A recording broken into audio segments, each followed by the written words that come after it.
Welcome to Basic Brewing Radio for Thursday, July 26th, 2007. I'm James Spencer. Here at Basic Brewing Radio, we're all about home brewing. Well, this week, a grab bag of sound from the National Homebrewers Conference as we continue our coverage from Denver. We'll hear from David Myers of Redstone Meadery, Tony Simmons of Pagosa Brewing Company, Vinnie Cilurzo of Russian River, and we'll also hear a bit of mead and beer-inspired ramblings from Steve Wilkes and myself. If you're new to home brewing or would like to get into the hobby for the first time, check out our website, basicbrewing.com, where you can find archives of our audio and video podcasts and our DVDs to walk you through the basic and some more advanced brewing techniques. Whenever I hear something on another beer podcast that I think you'll enjoy, I try to remember it and, more importantly, to pass it on to you. Rick Sellers and the guys from Pacific Brew News Radio recently spent an evening with beer expert Martin Lodahl testing Belgian beers, testing and tasting Belgian beers. They split up the interview into two parts, the first being the non-sour Belgian beers and the second being the lambics, and both parts are well worth the listen. So check out pacificbrewnews.com for that enjoyable, informative conversation. In our previous episode, Ashley Goodwin from here in Northwest Arkansas asked for advice in controlling moisture in his new kegerator, and we got some good advice from listeners out there to help Ash out. Thad from Oklahoma City writes, in your latest podcast, one of the listeners asked if desiccant can be used to control moisture or condensation inside kegerators. Thad says, this is exactly what I and a number of other kegerators do. DampRid is a product that is available at the grocer.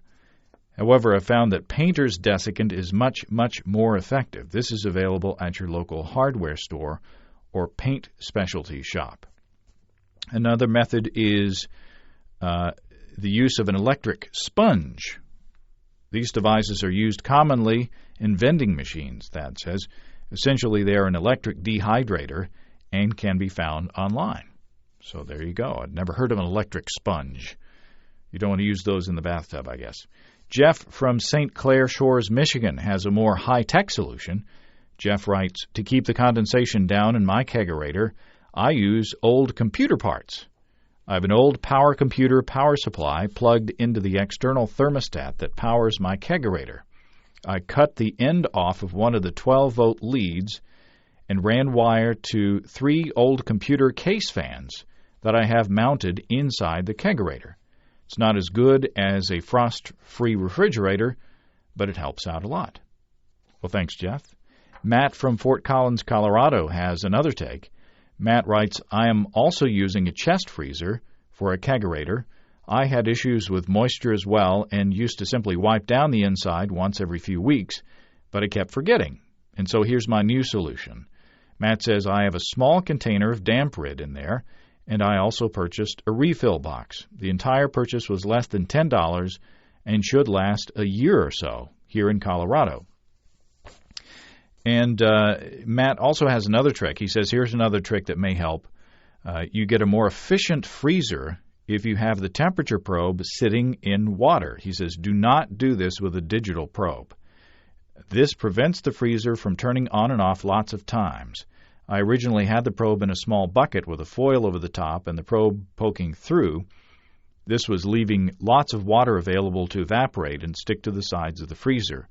Matt says, my solution was to drill a hole in the lid of a White Labs vial and stick the probe in that. So there you go.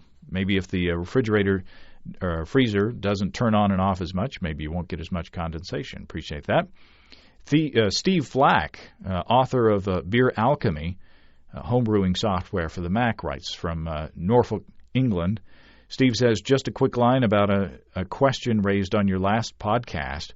I have a kegerator, and I find using anhydrous calcium chloride in an open container in the kegerator really reduces the moisture. No more puddles. As I'm in the UK, I don't know the name brands over in the US, but it's pretty easy to find in the home improvement stores here. So I appreciate that, Steve. I wonder if DampRid is anhydrous calcium chloride. I appreciate all the input.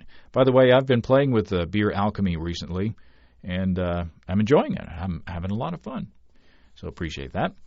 I mentioned last week that I'd been thinking about the CO2 that we brewers produce, about the CO2 being a greenhouse gas, and that topic brought in a few emails as well.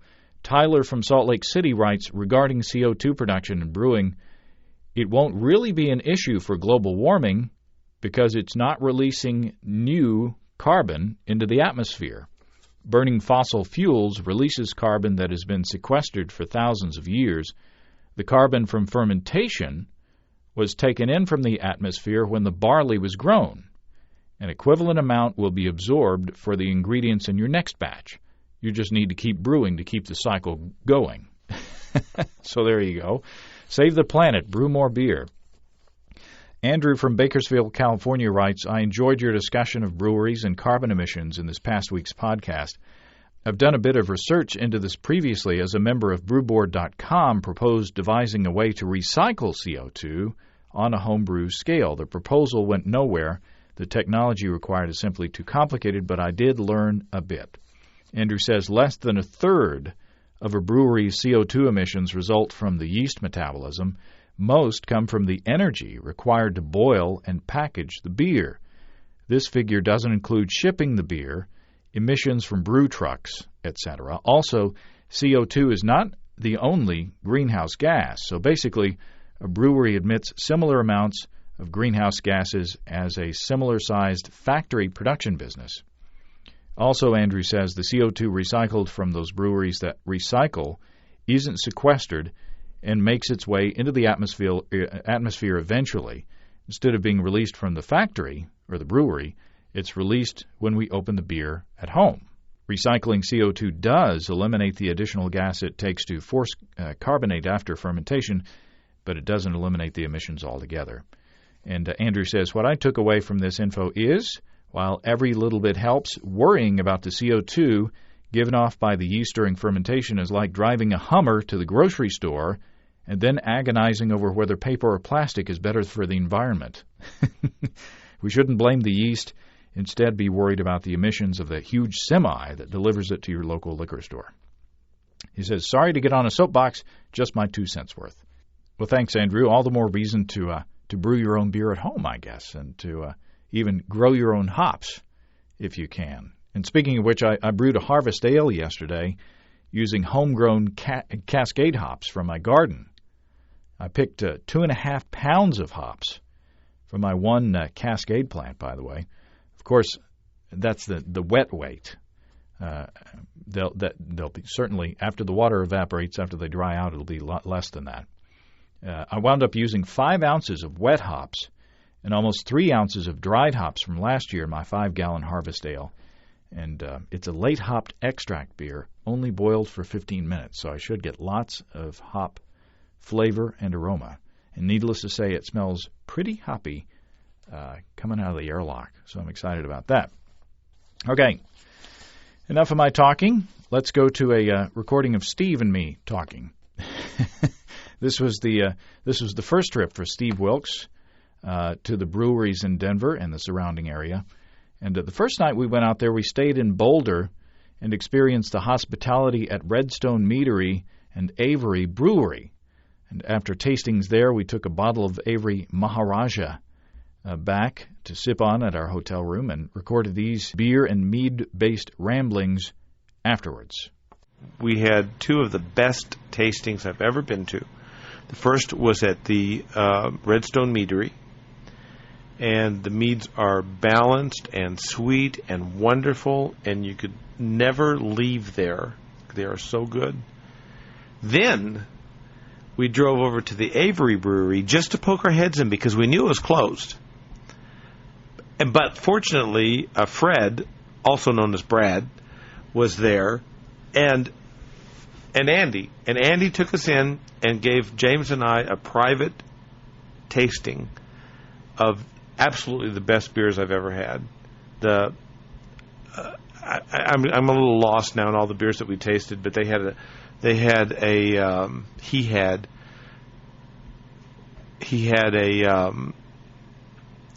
porter that was just magnificent. Although Andy was like, it's a little old. It's been here for a while. I still thought it was really, really good. The Avery IPA is just the best. Then he had some stuff he rolled out. He called it crazy or wacky, and or fun. And oh man, there was like a version of the Avery IPA with Simcoe hops, like 4 or 5 pounds, put in dry hopped, and it was the most magnificent example of dry hopped beer I've ever had in my life. That's what we did today. Well, the first thing he pulled was Hog Heaven with a beer engine off a cask, and that was wonderful. Then he did the cask aged Reverend. Yep. And then he did the New World or the Old World Porter. I'm not familiar with the name brand because we don't get it in Northwest Arkansas, but that's the one that you like so much. I thought that was great. I thought that was a really great beer. And then the 14th anniversary ale. And then the oak-aged Reverend, aged on Opus 1 Cabernet Sauvignon wine barrels. This is wine that goes for $100 plus per bottle, per fifth. I mean, this is like the best wine in America, and they're putting their beer in it in the barrels. Oh my Lord, I just have no words for this. And then he pulled out, I think it was the Maharaja that he took the Maharaja and Andy Parker. Yes. Put like 2 pounds of hops. Simcoe, is it Simcoe pellets? It was all Simcoe pellets. He was all Simcoe pellets, and he just uber hopped it. It was amazing. In a keg. In a keg. And let us sample that. And then he came out with the Avery session beer. Oh yes, and that was absolutely wonderful. And Andy told us he wished that he had brought that out earlier because we were kind of hopped out. We'd had so much hops. But the Avery Session beer was half of the Hog Heaven, so the exact same recipe, but cut in half. So a 4.5% beer, but exactly the Hog Heaven barley wine, but cut into a session beer. My stars, that was really good. You can quote me on that. Needless to say, inspiration for homebrews. Because we've been looking for session beers that would be satisfying. You could have a couple of those little, 50% Hog Heaven beers a night at 4.5% alcohol and be completely satisfied. Wonderful beers. But the whole thing together was just amazing. Just an amazing, inspirational experience. And, our hop bill is going to go way up. Oh yeah, the hop experience at my house is going to go through the roof. But also so is my mead experience because Maduko Myers at the Redstone Meadery took us on a tour, not a virtual tour, but on a tour of just the most wonderful tasting meads. And James and I couldn't resist getting the Raspberry Reserve, which is just phenomenally good mead. And it's like port. It's so thick and rich and indescribable. But all the meads, the traditional straight ahead honey. I think they just called it a honey wine, didn't they? Yeah, and traditional mead. But then the flavored meads, they had one with a juniper berry that finished very dry and a little lighter. My favorite, which I was very surprised, but my favorite turned out to be the vanilla and cinnamon flavored mead. I bought a bottle of it to take on my second honeymoon. Woohoo! And I can't wait for my wife to taste it. It was just phenomenal, and I'm totally inspired to really get into mead making and to explore it and to become better and better at it. And what a great hobby we have.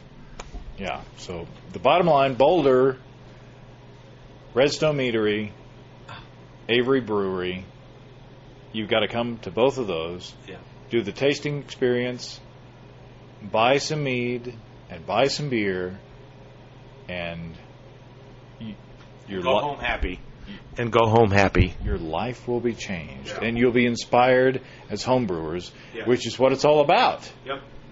Yeah, for me, both of these experiences, the mead experience at Redstone, the beer experience at Avery, I'm very inspired. I'm just pumped to get home and start making some mead and start making some beer. You know, it's just to taste these things. As good as the beer is that comes on a truck and goes to Arkansas where we live, and I buy it and I drink it and I love it, but to be at the brewery or to be at the meadery and to taste it from the people that are making it, the real people that are really making it, how cool is that? And so I'm just completely pumped about this. I can't wait to get home and start brewing again. Once again, we appreciate the hospitality and inspiration at Redstone and Avery. We also had some great beers at Dry Dock Brewing in Aurora, New Belgium in Fort Collins, Oscar Blues in Lyons, and a few others that you'll hear mentioned in upcoming podcasts. Great stuff out there in the Napa Valley of beer out there in Colorado. At the National Homebrewers Conference, Steve and I, our strategy was to split up, each of us with a microphone at the ready, to grab as many of the speakers as we could. And one of the sessions Steve attended was presented by David Myers, chairman of the mead at Redstone. And Steve caught up with David afterwards. We're here with David Myers at the American Homebrewers Association National Conference in Denver. David, I just heard your talk. It was a great talk. And the thing that I wanted to maybe bring out to some folks out there in the hinterland that are trying to make some meads and thinking about it, but maybe a little scared, you said, if you don't like it, change it. Yeah, well, I think that's always the great thing about mead. You know, unlike a beer where you're kind of stuck with what you got, and wines are difficult to adjust. You know, the ability to, if your mead is too dry, you add some honey. If it's too sweet, ferment it more, get some more yeast going. If there's a little off flavor, you can dump some fruit in and make a traditional into a melomel. And that's one of the great things about mead is if you don't like what you got, change it. A little bit of don't worry, relax, have a mead. Definitely, it's the original theory of homebrewing, which is, hey, this is supposed to be fun, and this is supposed to be a good time, and that's what you really need to remember. Whether you're homebrewing mead or homebrewing beer or anything else you're making at home, what's good is what you like. Yeah, absolutely. Talk to me a little bit about blending meads. I was really intrigued with the Black Folie, which, by the way, is a mixture of New Belgian Slough-Folie and is it the raspberry? It's the black raspberry nectar. And that's where, we've been doing these beer mixes for a number of years now, mostly with heavy stouts and wheat beers and such. And recently, after hanging out with Eric and Lauren from New Belgium, we just kept talking about this whole sweet and sour thing, sweet and sour. And they showed up one night during the Belgian beer tasting with a keg of La Folie for me, and they're like, hey, blend away. And it's like, ooh, okay. And that's where Black Folie got born, and it's the whole, just looking for more, really pushing the envelope, looking for blends, looking for flavor profiles, and having a little fun. Yeah, absolutely. And your business has just taken off. I mean, you've gone from 0 to 60 in 6 years, and that's just going to be really exciting for you. We've really enjoyed, we've really been blessed and had the good fortune of having people really discover our products and really enjoy what we're doing. We are the largest craft meadery in the United States and the second largest producer overall in the U.S. And, in 6 short years, it's, I look back a lot of times and be like, wow. From the days of we used to, when a cold call solicitor would walk in, I would do anything to keep talking with them and sell them a bottle. And now it's like a get out. We don't have time kind of thing. But it was very funny to see how things have changed. And I feel very fortunate and have gotten wonderful support, from the homebrewing community and then just the beer drinking community in general. Well, mead's wonderful stuff, and I appreciate your time very much. Absolutely. Thanks for taking a little time with us. Thank you. David Myers, Redstone Meadery, Boulder, Colorado. Of course, you've heard David in previous podcast episodes of Basic Brewing Radio, but it's always fun to hear somebody else ask the questions. And you usually wind up getting a fresh take on topics that way. We've also talked to Tony Simmons from Pagosa Brewing Company in Pagosa Springs, Colorado, in the past about his beer, Poor Richard's Ale, which he formulated in celebration of the 300th anniversary of Ben Franklin's birth. Steve attended a session that Tony gave at the conference and caught up with him actually in line for club night to ask his advice on how to research historical beers. Tony Simmons with Pagosa Brewing Company. Welcome to BasicBrewing.com. Well, thanks. Thanks very much, Steve. Nice to be here. Great. Hey, I wanted to talk to you about your talk this morning. And you spoke about making the Poor Richard's Ale, which is well documented. But, you really inspired me to think about if I wanted to do a historical brew. Tell me about how you went about the process of researching and doing the history work necessary to pull that off. Yeah, exactly. A historical brew, you really have to, go into the mind of what was going on of that era. I went through and found a lot of different reference sources. I think my bibliography on the Poor Richard's recipe submission was something like 19 different sources. That was both hard books as well as a lot of online sources. For me, in terms of doing the colonial brew, I had to really understand, Ben Franklin, his history, what they did, what they ate, what they drank at the time. This included, for instance, the history of hops, because the cultivation of hops really didn't begin until the 18th century in America. Until the 19th century. And in the 18th century, in Franklin's era, you were mostly importing the hops. So that helped build my reference base for how to devise and create this recipe.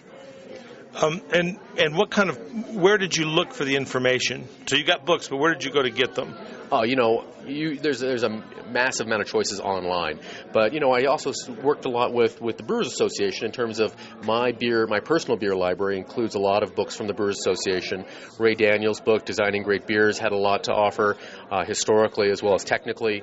Randy Mosier's Radical Brewing had some terrific ideas, some really wild ideas. But, that's not so far removed from what was going on in colonial times. And then the Brewers Association style books worked out really well. That coupled with my Siebel Brewing School really helped give me a baseline to then start looking online for what am I missing, what areas do I need to understand a little better. For instance, the Poor Richard's Ale, is unique because it uses corn to lighten the body, a good American ingredient. So I had to learn a little bit more about how corn was done back then, that they were mashing corn since the 1600s. So obviously that was something that was very available to brewers in the 1700s. And then molasses. I actually had to learn the history of molasses, and there was a perfect, you Google molasses and start searching through and find ones that explain that molasses was the ubiquitous sweetener of the time. So by using that and some of those other books that I mentioned, I was able to put together a rationale as to what they drank in colonial times, since it was never really documented. What was the biggest thing that surprised you in your research that you found out that was just like, oh, gee, I didn't know that? I think the biggest eye-opening experience was that there were a lot of shortages, raw material shortages for brewers in colonial America, especially in the cities in Pennsylvania and Philadelphia, where my rationale was if you look at the documented shortages, and you know that industrialization hadn't really hit the colonies yet, so where do you get your raw materials? They probably came from the mother country. That was very well documented. The hops came from England where they were cultivated. They weren't cultivated in America. So if you're short on raw materials, what do you use? Use American ingenuity to use local materials to create the beer that you need to brew every single day. And how confident are you that Poor Richard's Ale that I tasted today, which by the way was lovely. Oh, thank you very much. How confident are you that is a really close approximation of what old Ben would have been drinking? Well, I feel very confident from my research that this is something that, is sort of a hybrid of styles between an old ale and a strong Scotch ale. Strong Scotch has a lot lower usage of hops. And if you combine that thought with an old ale, but not as strong, I looked at it and said this is probably what they were drinking because it was very well documented that they were drinking beer every day, sometimes, 3 times a day, because it was nutrition. It was something that made you strong and made you healthy. And if you drank the local water, you had a good chance of getting sick and maybe even dying. So if you're having to make beer at a reputable brew pub in Philadelphia, constantly, if you're the Continental Army that recruits people by offering them a gallon of beer, to join a gallon of beer a day to join the Army, you need to create a lot of beer.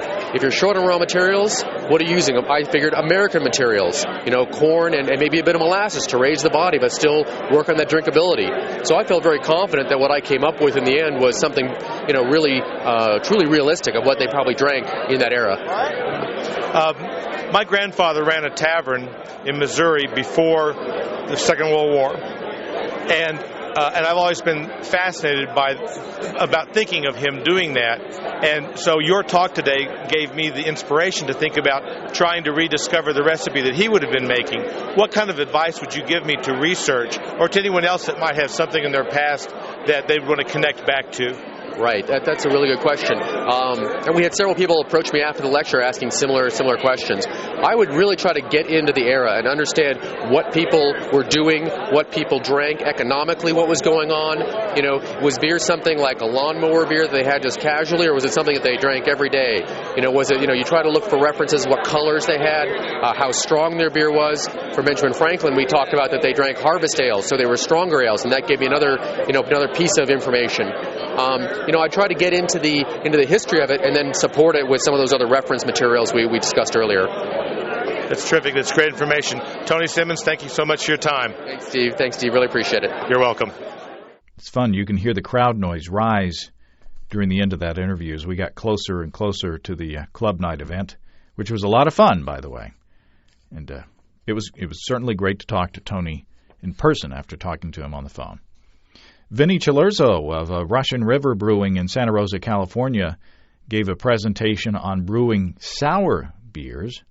At the end of his talk, Vinnie gave out little Ziploc bags of wood chips. Now, these chips are inoculated with critters, as he called them, little microorganisms that are responsible for the sour and interesting flavors in some of his Belgian-based beers. And I'm really looking forward to playing with those buggy wood chips. But in the meantime, we cornered Vinnie to ask his advice on venturing into the realm of the sour. Well, Vinnie, we are again talking about sour beers and something that's become one of the loves of your life, I would assume. Yep, it's about 5% of our production. Our goal is to get it to 10% of our total production. But for now, 5% is a really good amount. And although it's a small amount in our total production of beer, we spend a lot of time thinking about it and working on the sour barrel beers. In your presentation, you said that when you get into sour beers, you kind of have to change your way of thinking about brewing. How does that come about? How do you change your way of thinking? For me, it's winemaking background, and that I started out as a winemaker, and then I grew up in a winemaking family. So making wine, you age stuff for a year, 2 years before it's done. And I discovered homebrewing when I was 17 or 18 years old because I could brew a batch of beer in like 21 days. Even if you bottle condition it, it's only a few more weeks. You're 5-6 weeks total, you can drink it. And so that was really cool, coming from being a winemaker and starting brewing. But then you start coming back to barrel beers, and I start doing these barrel beers, and it's like, God, now it's like making wine again. There's some irony, some huge irony here, and we talk about that on one of the back labels, that now we're aging beers for a year, 2 years in some cases, and then you give them several months of bottle aging, and it could be up to 2.5 years now to make a beer. That's longer than a lot of wines are made. So for me, it was kind of going back to my winemaking roots. And but I, as I said once in the talk, that once you do it once, you get a lot of confidence. And I think a lot of it comes from doing it once, building confidence and building experience. And your experience builds your confidence to change the way you think. And also, it's good as a home brewer, put these things in a place where you can't get to them either. If it's a good temperature, stick them away, stash them behind something. It's kind of like aging beer. If you have something that you want to age for a long time, don't put it right in the front. Put that in a case that's tucked back behind everything else. Yeah, out of sight is out of mind. Exactly. Yeah.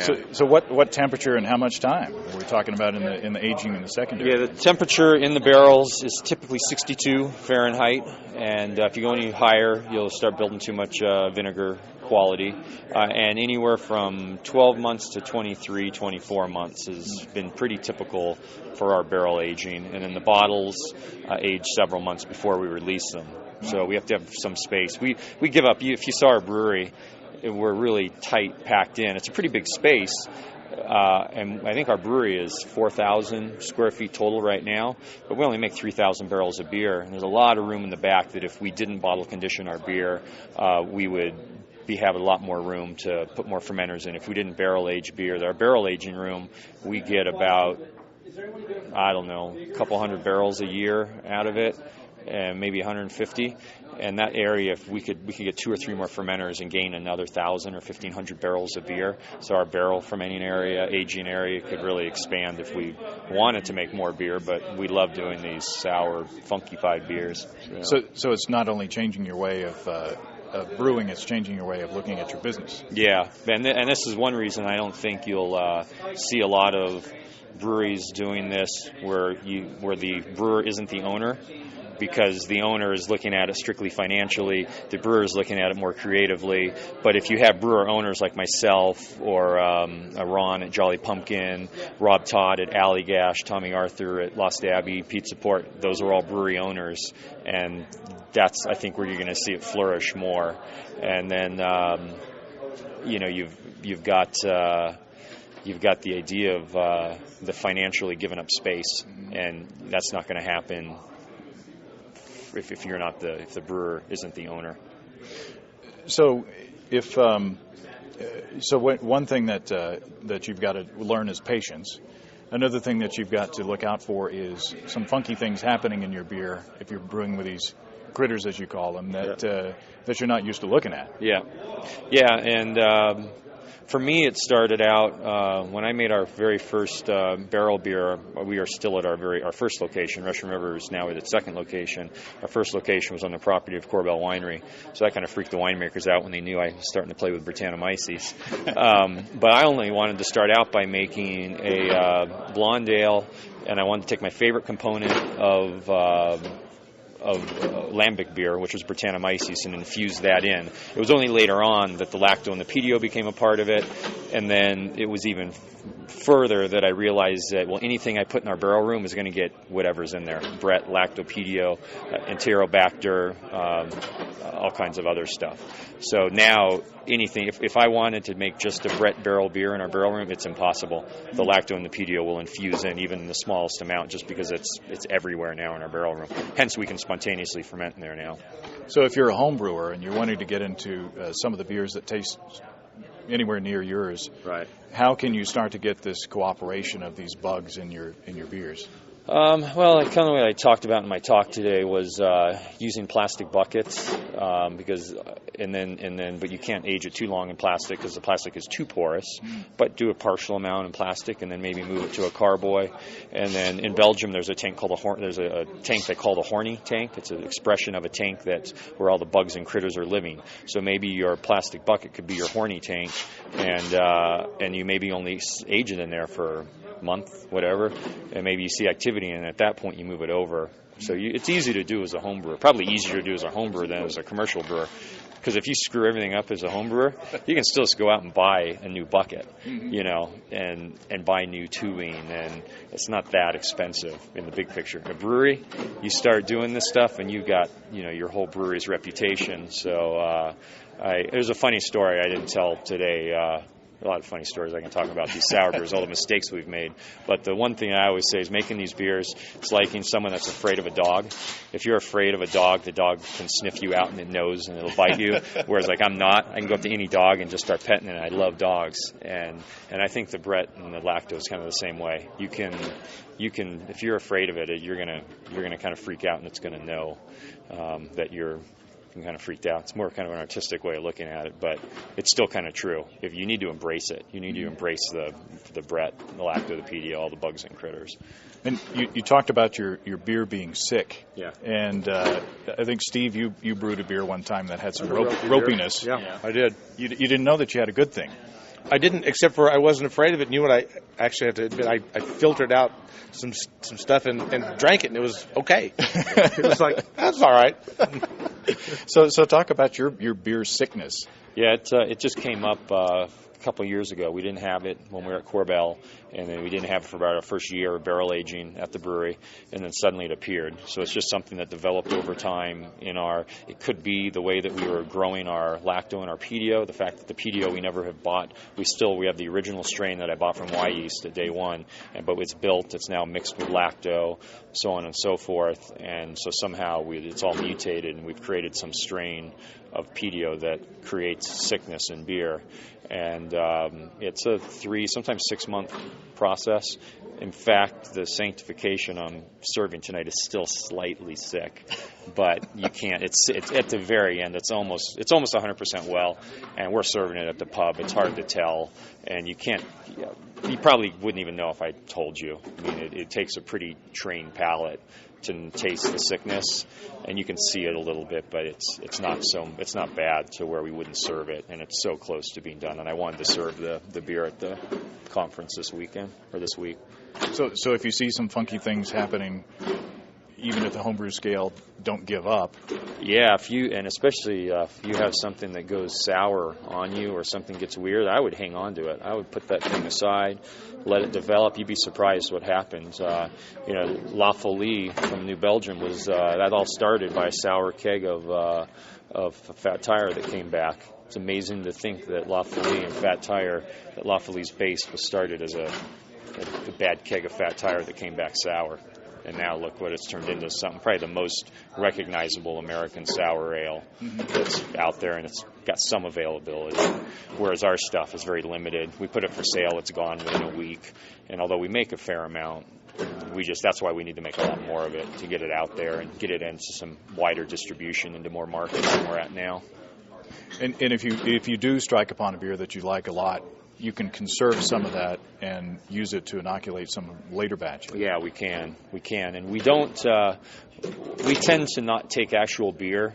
I talked about the 10% rule, and Matt talked about it in his talk about blending like sherry and port makers do. But we tend to keep the dregs of the sludge at the bottom of the tank, because just like a regular fermentation, you can. You'll have the stuff growing. It'll grow into a yeast sludge or bacteria sludge, and then we collect that typically and keep it growing. And we've got several variations of our own house strain.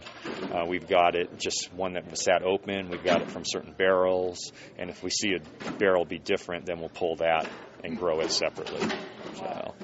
So anything else that you can think of that's top on your list for home brewers looking for sour beers? I think it's not how you do it. It's making sure that you're clean with everything else, and you don't cross-contaminate, because you can really mess up a lot of beers. We've had a couple times where one time we forgot to change out the sight tube. We changed everything else on the tank, and just that half-inch sight tube was 10 barrels of beer, so the sight tube is only 3 feet, and that enough of the little bugs and critters that were impregnated into that plastic got into the beer, and we ended up with a Britannomized batch of damnation, which it wasn't bad, but again, that's why I think as a home brewer this works better, because if something gets messed up like that, well, that's okay. It ends up being good, but for us, we're putting the product out that's trying to have somewhat consistent character in the way of damnation. So we had one time where we didn't clean our filler enough, and so through one of the fill tubes was contaminated. So like 2 in every 12 bottles in every case were, because our filler's a 6-head filler, and it was a really nice beer. It's batch 2 damnation, really great beer, and I wish I could pinpoint which bottles were what, because I would pull all the ones that had Brett in it, because it was a really nice beer. But sometimes I open them and it just tastes regular, and other times it's like, wow, this has Brett in it. It's awesome. Wow. So. Well, we're certainly looking forward to your beers tonight. Good, yeah. Sounds good. Looking forward to it. Thanks for coming out. It's a fun event to be at. Yeah. Thanks, Vinnie. Good. We appreciate Vinnie taking time to talk to us. He was the most popular guy at Pro Night, which is saying a lot, because there were some of the most talented brewers in the country pouring beers in that room that night. Amazing stuff. And another personal brewing side note, I recently brewed a slightly smoky porter and fermented it with Y Yeast's Roselaire blend, which should give me some sour notes eventually. My theory is that old-time porters were smoky from the kilning methods and sour from being aged on wood. So I'm curious to see how that will turn out. I racked it into a secondary a couple days ago, following Vinnie's advice to put it into a plastic bucket first. No sourness in there yet, but I'm going to try it. I'm going to taste it again here in a few weeks. Well, next week we look forward to Mead Day with our evening with home mead maker Mike Lozano. We spent some time with Mike sampling some excellent meads, and while we were doing that, we got some tips on how to improve our own meads. If you have brewing questions, show suggestions, or just want to say howdy, write to james@basicbrewing.com or just fill out the contact form on basicbrewing.com, and please don't forget to tell us where you're from. And while you're on our site, you can check out our online shop where you can find great pricing on our DVDs and a combo deal to save you even more. In our first DVD, Introduction to Extract Home Brewing, we walk you through the extract brewing process step by step from boiling to bottling. And in Basic Brewing, Stepping into All Grain, we take you through the all grain process from milling your grain to collecting your wort. And you can see a listing of the fine folks across the country who sell our DVDs on basicbrewing.com. And if there isn't a vendor in your local area, you can order it from us online. Remember, shirts and hats, including our Go Forth and Flocculate shirt. Thanks to everybody who's continued to click on our Amazon.com link as well. We appreciate the support there. Our featured products this week that were purchased through the link are several copies of Harry Potter and the Deathly Hallows, of course, and Season 8 of Seinfeld. There you go. Thanks again, everybody, and remember, I can't tell who bought what, so no worries there. Just click on the Amazon.com logo on our site the next time you feel like Amazon shopping, and we appreciate your support. Well, that's all until then, till next week. Until then, thanks for listening. I'm James Spencer. Production help for Basic Brewing Radio and our website is provided by our buddy in Austin, Kelly Dodson, who also did our logo. Basic Brewing Radio is a production of Active Voicing. We'll talk to you next time, everybody. So long.